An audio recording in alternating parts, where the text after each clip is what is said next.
Our West Marches campaign, Shadows of Remnant, begins with this introduction. You thought that the treacherous seas of the last few months were the roughest part of the journey. The storms and the whirlpools that Captain Ragnar Stormcutter Blackheart maneuvered you through made even some of the best sailors on board queasy. You understand now not only where he gets his name, but also why this vessel was chosen. The Uncharted Sail, the vessel you have been on for the last 2 months, almost 3, is sleek and fast in the water. Its reinforced hull and advanced Academy-provided navigation tools make it one of the most capable for an extended journey such as this. Though the storms have subsided to a light drizzle, that month of sea storms is nothing compared to this, staring at the coastline for weeks, searching for any glimpse of anything, civilization, a good landing area, anything of interest. It has been 2 weeks into this journey along the coast, and that's when you hear it. A 4-note whistle from the crow's nest. There's something on the coastline. In the water, a few 100 feet off of the coastline, is a small tip of what looks to be some sort of tower. As you look closer, you see what looks to be maybe a foot-tall wall being hit by waves, just peeking above the surface. I have sketched this out. It is real rough, and you are welcome to judge it for the purposes of understanding what you're looking at. This is what you see. A little structure sticking out and a little tiny wall. Our characters must now use a skill that they are proficient in to aid in crossing the bay into the city. In those moments, we will also see a small glimpse of when Guardian Aegis Highgarden, commander of the Honor Guard, had approached them for this mission. You see this pretty tall woman in big plate armor. It's got a bunch of sort of thunder and storm motifs on it. She's got a shield on her back and a warhammer at her waist, and then she's carrying a pretty big ball around with her. She's just always ready. You can tell that she's pretty at home at sea. She's a sort of entering middle-age woman. Everyone knows her on the ship as basically sort of the leader of the expedition from the Honor Guard. Her name is Berga Brighthammer, and she steps up to Captain Stormheart. Berga started us off by attempting an investigation check to see if there was any point that they could anchor their ship on or anything of that nature. However, the light drizzle and the rain prevents Berga from finding anything in the water. But in that moment, we pull up and away from Berga to a similar rainy drizzle on the docks of Timberrest Port. Berga is walking down the pier, nodding to sailors around her, when Annabelle Highgarden calls out to her. Berga is one of the very few who have worked a lot with Annabelle Highgarden, and they have known each other a very long time. Because of that, she notices that Highgarden seems almost nervous. Whatever she's about to ask is a big task. Highgarden says that she has a proposition, one that will not only be good for humanity as a whole, but might change Berga's life. Berga says, of course, whatever the Honor Guard may need, but she's very intrigued by the hesitation in Highgarden's tone. As they continue walking down the pier together, Highgarden motions towards a ship that is currently being repaired. It is titled the Uncharted Sail. Highgarden says, we got word there's another continent out there beyond the sea storms, a new land fit for exploring, potentially for a new dome or a settlement that could help with our problems across the continent. I don't know, however, what dangers you might encounter overseas, but we do need someone to start us off, and I think you would be the perfect fit for that team, Berga. Berga says she is honored and would of course be willing, but she looks at that ship and says, you want us to go in that? I may not be as brave as you think I am. Highgarden laughs and says, well, she might not look like much right now, but I can assure you the captain is capable, has made it through the storms twice, and he claims he can do it again. We zoom back to the boat where we see Ursula up in the crow's nest. So because we've been on this ship for a couple of weeks or so at least now, I picture we're not just there just passengers. I'm pretty sure we're going to have to help out work here and there. So I picture Ursula, because she's kind of a tryhard, she's probably going to pitch in here and there. So I can see, because she's got pretty good perception, and she's probably taking a turn in the crow's nest here and there, or as lookout. So I picture her maybe just sheer coincidence she might be the one up in the crow's nest who's spotted the tower to begin with. So she's very excited about seeing something. She's scouring the coastline, trying to get any sort of distinguishing feature. In her head, she's running through what she's known from her research to see if there's she recognizes any sort of building constructions possibly with this tower. And she's also checking out the coastline for any sort of movement in the waves that's not natural, like any sort of predators, things, or any sort of determine how the ship can approach the shore safely. So she's up there right now. And with a little spyglass, she determines that this is indeed ancient precursor technology. Takes a spyglass and focuses in on the wall. And as she does that, it reminds her exactly of what an aurora sphere wall at home looks like. Her high roll also gives her a little bit extra that there are shapes in the water. Flinty, I'm trying to record a video. We flash back to a moment where Tamper and Ursula are studying precursor language and research for the honor guard. You hear a light rap on the door. She still opens it because she can. So she pushes open the door and she goes, "Miss Creed, are you in here? I was told you might be in here." And as she opens the door, she sees you and Tamper and she says, "Well, this is an interesting duo. Miss Creed, may I have a word? And Tamper, maybe don't go too far. Maybe meet me in my office if you have a moment." Just says as you wish, and she walks out of the room. And as you walk out of the room, Beatrix, I need you to roll a stealth check for me. And Tamper, I would like you to tell me what your passive perception is. 31. Oh, yeah. So, okay, you don't notice anything. Highgarden will shut the door after Tamper leaves. Ursula stands at attention and gets a little nervous. She's a little struck that Highgarden has taken notice of her at all. But Highgarden admits to not only noticing her in her academy accomplishments, but also in her work here with the honor guard recently. Because of this, she wants to offer Ursula a special job. Ursula immediately accepts, eager to join in this important mission. But Highgarden offers caution because it involves overseas travel and also could be dangerous. But eager as always, Ursula still accepts, excited to dive into unfound ruins and a new world. You guys would see, I don't want to say older, probably late 40s looking individual wearing leather armor, adorned with some furs, just finishing stringing up his bow as he's preparing to venture out into potential dangers. Rowan goes next, attempting to aid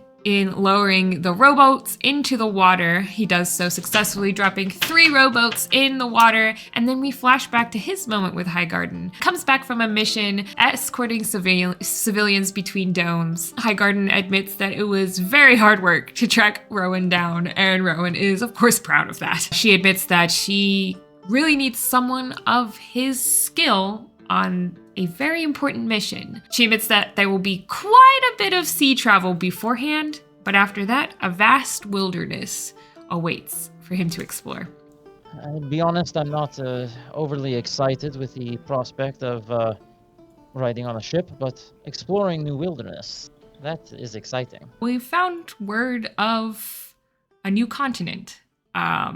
And as you can tell, and she motions to the streets of Luma City, which are overrun with people, families just building shacks where they can, houses being built on top of each other, big buildings being torn down and rebuilt to be bigger so that they can accommodate more people. And she says, this could be the thing that we need to help with this. And I need a special group of people to ensure that we find what we need.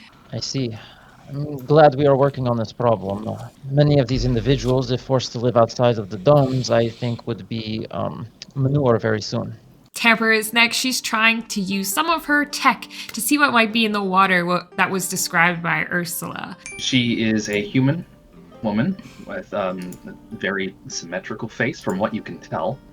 A lot of her body is kind of covered in just some kind of very technological armor, so it's kind of difficult to see much of her features below that. But she is going to be trying to basically take out some goggles. If kind of finding these goggles, you're going to see that she'll do a little bit of a click, and then parts of the lenses actually begin to float out a little bit. She's trying to see what's in the water that was described by Ursula earlier. It's a little difficult, and she does end up failing her check, making it 2 out of 3 failures. Tamper walks out of the room with Ursula with a small metallic fox following her out the door, and she goes to wait in Highgarden's office, but only for a few minutes. When Highgarden returns, she asks her to take a seat. Absently, Highgarden has her hand on the desk on a stack of papers.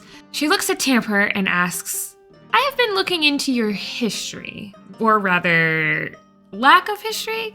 Care to explain to me where you were for a whole year while you were doing your independent research? Tamper's a bit exasperated by this song and dance and says that she was doing independent research on dome technology and made quite some progress in understanding the barrier, but she didn't think that that would be funded by the Academy. A failed persuasion check leads Highgarden to not fully believe the story. You see her kind of raise an eyebrow at you, kind of continue on. Are you sure it was just independent research? I've also had reports, and she taps her finger on the stack of papers again, that you've also changed since that year away. And for someone to go, especially of your rapport, to go missing for a year without any content, tact is a little bit, well, you can see how it might be suspicious. Yes, well, I can see that, but, people change, and, it just kind of happens. I mean, I'm assuming that you're approaching me for my knowledge. I mean, there's some reason that you're calling me into this room, and I would assume, based on my history, that it relates to precursor technologies or otherwise building something. She kind of smirks at you. You are right on the money. I just wanted to make sure that nothing from that year away might come back to bite you or a potential team I'm putting together. I can certainly tell you that this is not a concern.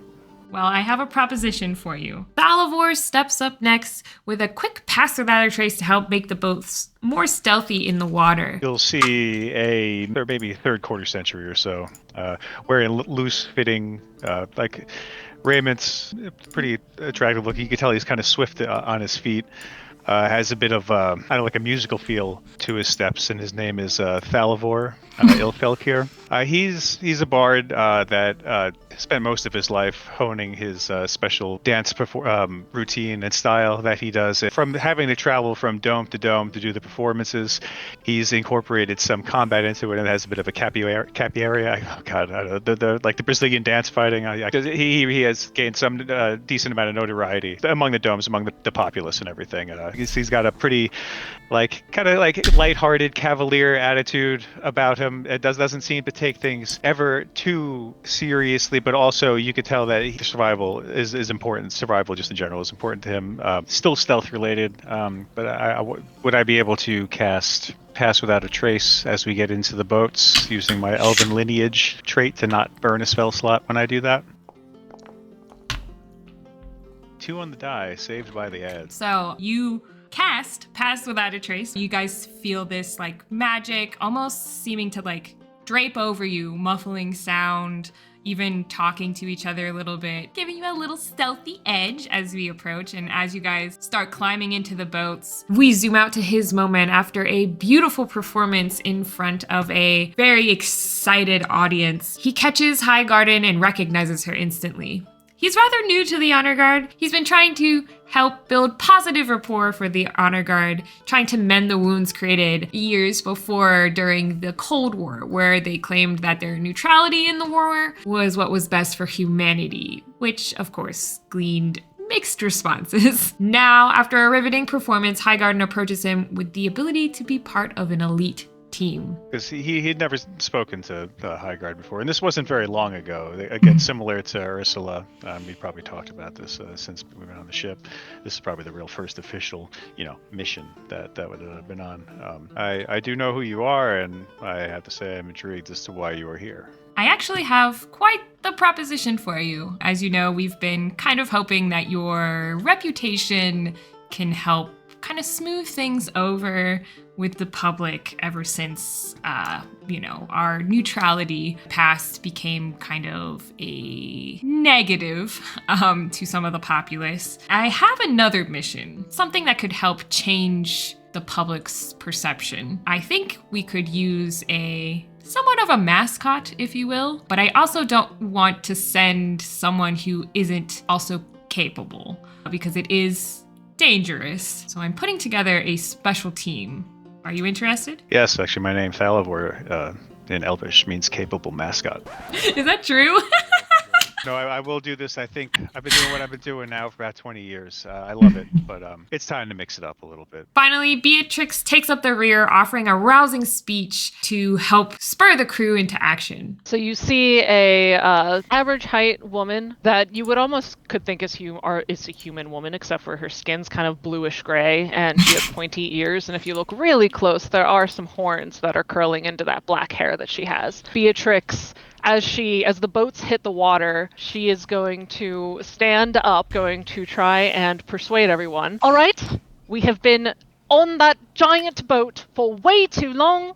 There is land there. We just have to be on these little boats for only a little while longer. We can all do it. Let's go, team. We zoom out back to the building where Tampa and Ursula have been in. So Tampa and Ursula are, some of the decent sort in the academy, but there's not always decent sort. And some students had a professor that was just being a little bit too obnoxious and just not giving, one of those nobody gets an A in my class type of folks. Beatrix is sneaking out of his office with what looks like a piping bag, like a pastry piping, icing type of thing, but it smells absolutely foul, and you just see it floating invisibly in the air as she just drops it. She actually puts it right on the edge of the door so that it can leak a little bit down the door frame of his office, and sneaks out, and she overhears this conversation happening.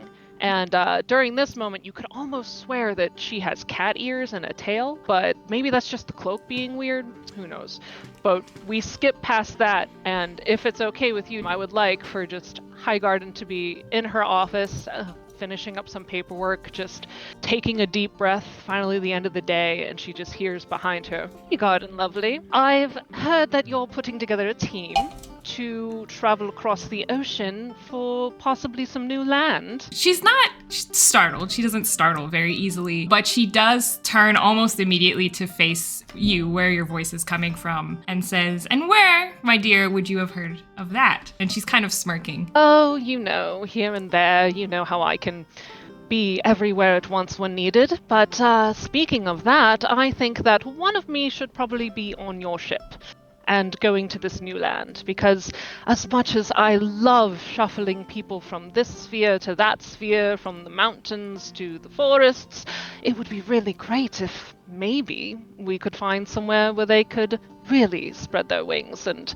grow free." You see, she's just kind of smirking. She's trying not to give too much away, but you can tell she's having a hard time not agreeing with everything that you're saying. And she just goes, "Well, I think we can make some arrangements there. I do have room for one more." The ship's name and where's it leaving? There are 2 more successes needed, so Beatrix offers a sleight of hand with the assistance of her mage hand to help row, and Rowan attempts to use his insight to direct the boat using the currents. They succeed and arrive at what looks to be a gate. As they approach, the boat carrying their sailor friends cracks and initiative rolls. About 20 feet below, you can see it. It's an actual gate down there and a wall, but it's kind of hard to make out. At this point though, the only thing you can hear is a sudden crack. This boat over here cracks in half. No. Couple Sahuagins start cracking into this boat, and as you guys look around, you notice a whole bunch of other things. Our bard Thalavor rolls a d10 and rolls a 10 and gives everybody plus 10 to their initiative because stands bards. I'm not going to go over each turn in combat for the sake of brevity, as some of the characters launched themselves off of their boats into the fray, others stayed and took ranged shots or jumped from boat to boat. The sailors moved from the wreckage of their little boat towards some of the other ones that are still intact. Tamper and Beatrix target one coral smasher who looks intent on destroying their boat. Berga leaps off of hers and dives into the water using her mariner's armor, places herself between the sailors and the Sahuagin. In the process, she gets grappled and tugged underwater. Had to. There, she sees wall under the water also has some creatures manning it, but she watches as they flee into the city looking like they're about to warn someone. Berga calls upon the All-Father, Astros, and lightning and light crashes down upon all the Sahuagin around her.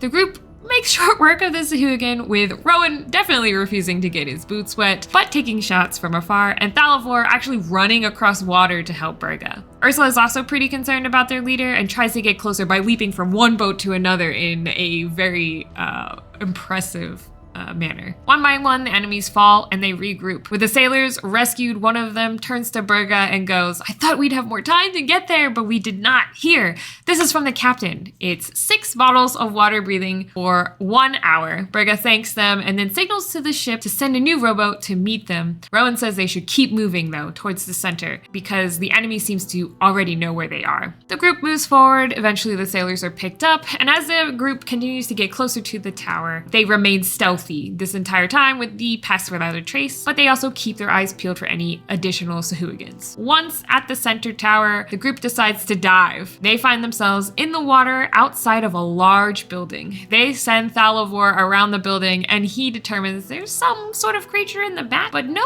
enemies that he can see inside the facility. He explains the layout of the facility, including a note about busted up windows on the left side, as well as a broken wall on the right. They decide to ignore the front doors completely and go in through the sides. Ursula sees that there are large pipes with Amarian script on them. Looking closer, she sees that it's all runes for words like strength, longevity, that kind of thing. Tamper wants to rush in, seeing the console, but Berga, ever prudent, has Thalavor, who's a little bit more light on foot, to go and just double check things. But as soon as Tamper is allowed, she looks at this console. It's definitely different. She's never seen an Aurora Sphere console attached to pipework like this before, as well as the screens on it. The rest of the team enters and discovers several things. 1, there's a room to the north marked storage closet in ancient script. 2, this Aurora Sphere device houses a strange glass panel. 3, they find 2 valves in this room.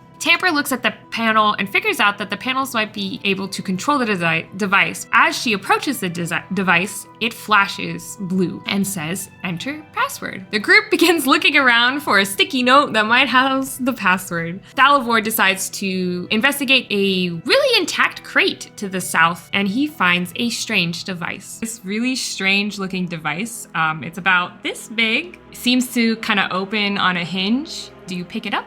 Oh, yeah, I got full HP. Why not? Yeah. All right, so you pick it up.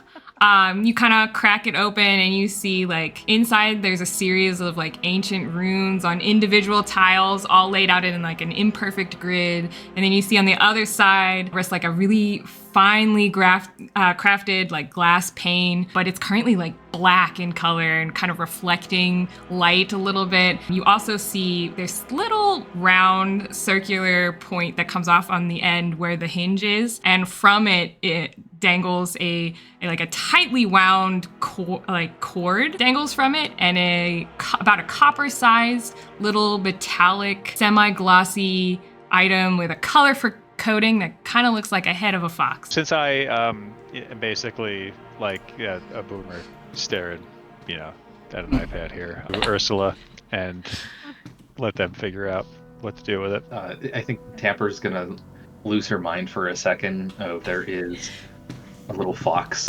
on this device. Tamper gets super excited about this charm on this device, and then she figures out how to turn the device on, which leads to one of my favorite moments. Oh, dude. This is a 16-year-old Japanese girl's cell phone with a little chip hanging off of it. What it is. They decide to ask Astros for guidance. You maintain a good relationship with your deity. He's not gonna try to get us killed, right? Maybe you start with asking pleasantry. I hear it is good, so like, are you well? As Tamper begins to go through the strange device. See Berga sort of She'll move out so that she can, at least have access to the sky. And sorry, I guess we came in this broken rubble stuff here. You'll see her sort of like get out her holy symbol and sort of like kneel down and begin doing some, cool storm things. You'll see kind of sort of crackle around her every now and then as she performs the ritual. Then she'll glow sort of like a soft light, because Astros is also the god of, light, particularly prescribes to the more tempestuous side of his personality. If you guys are close enough, you'll hear her begin to murmur the questions. The first one being, is the key to unlocking the console in the room that we're in?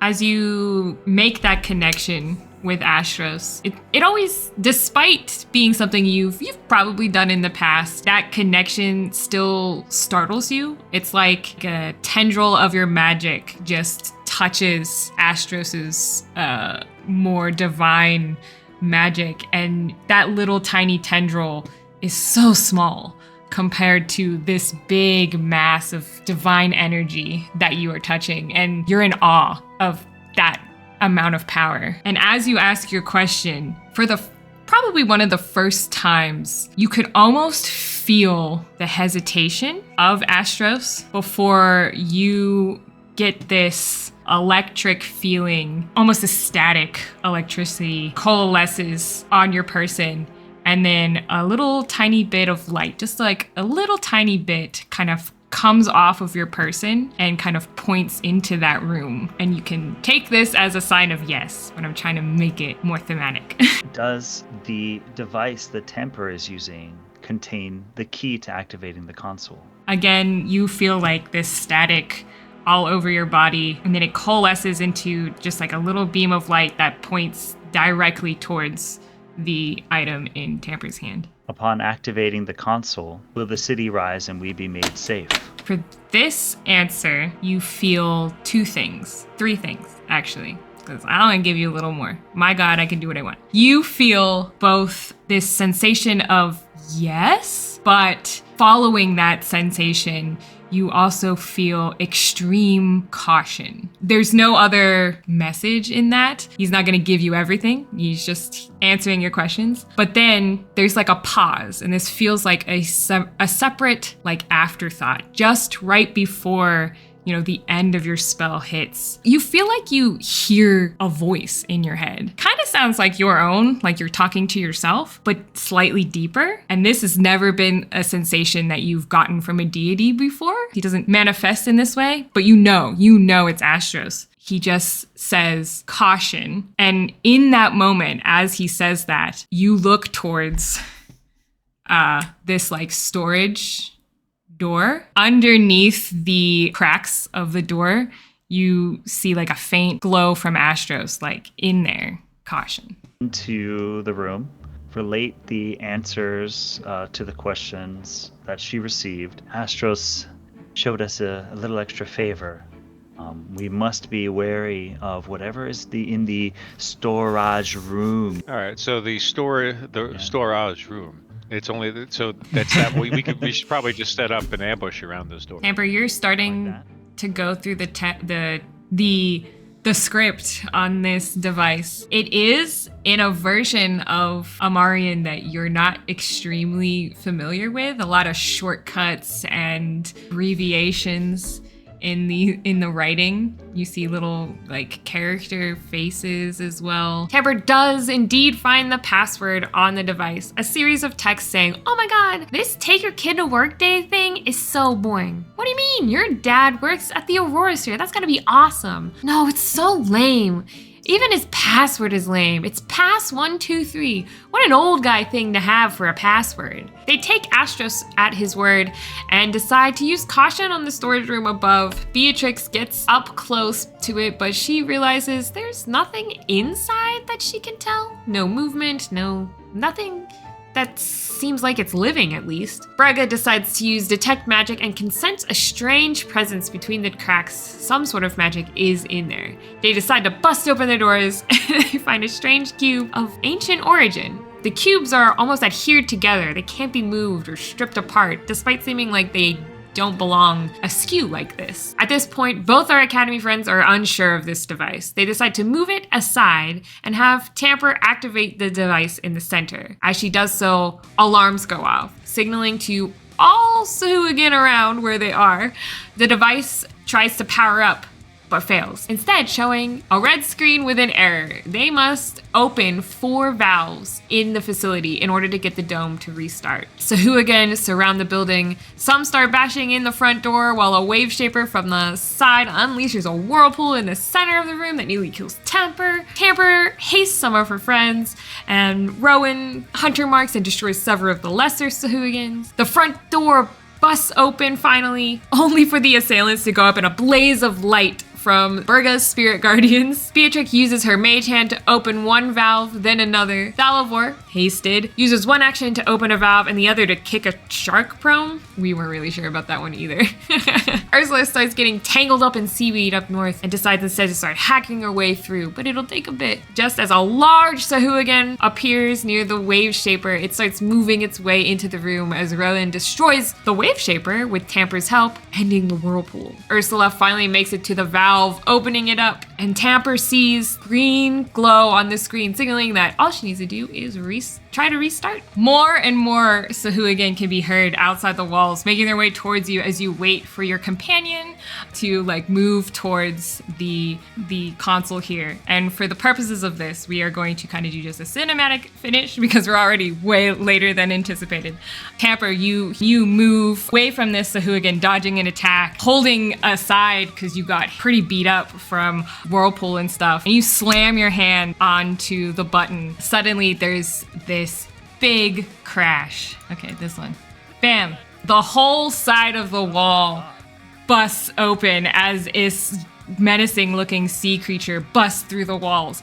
But as that happens, at the same time, this weird sound as water just starts rushing past you down into the grate below you. Suddenly water starts rushing past everyone and they all succeed on their dex check to prevent themselves from being pulled towards the grate in the center of the floor as the water starts draining into it so quickly. A blue glow emanates from below before suddenly shooting up into the sky, up a column, a stone column. And then they see it between the cracks in the building, the faint and familiar glow of the aurora sphere, the pinks, the blues, the greens as it flashes across. And you look at the enemies around you. Every creature, all the Sahuagins, the sea serpent, they just start to almost shake violently. Blue glow surrounds them. And in that light, you blink and then they're all gone. All the alive monsters, all the corpses that you have are still here, but all the alive monsters disappear from view. Tamper, you feel a weird sensation come across your body, and then you feel a warmth from this section of your body around your neck. It subsides, a familiar sensation to you. I'll walk up to Tamper and say, "Here, eat some berries. They'll make you feel better. They've been in my pocket, so they're nice and warm." Beatrix is gonna pop a bottle of champagne that she had from who knows where. And you guys realize at this point that you have found a new dome. And so what will you call it? I had Water's End as one of my options, and that feels fitting, but I think we all voted. You led us through this expedition. What shall we call it? No pressure, right? Well, I'm glad that we all voted on this before so that, I think between us we can call it Water's End, but for the rest of the world it'll be known as Honor's Reach. Wow, so beautiful. And at that, we zoom out away through, following that column all the way up to the little tower that's fortification around it, all the way up to the dome, and you feel this boom, bubble-like sensation as the camera zooms out of the sphere, looking down at the mess that is Honor's Reach and just all the work that you still have left to do to really call this a settlement. Keep zooming away and away from the seer over a horde of very confused and disoriented Sahuagin who are now fighting a sea serpent on the coast before bouncing up to a cliff ledge to the south. There, a figure stands on the cliff watching as the dome comes into being. The figure is so dark it almost feels like their entire essence is just made up of darkness, of shadow. They kind of clench a fist before their entire form sinks into the ground, melting into a pool of darkness, disappearing completely.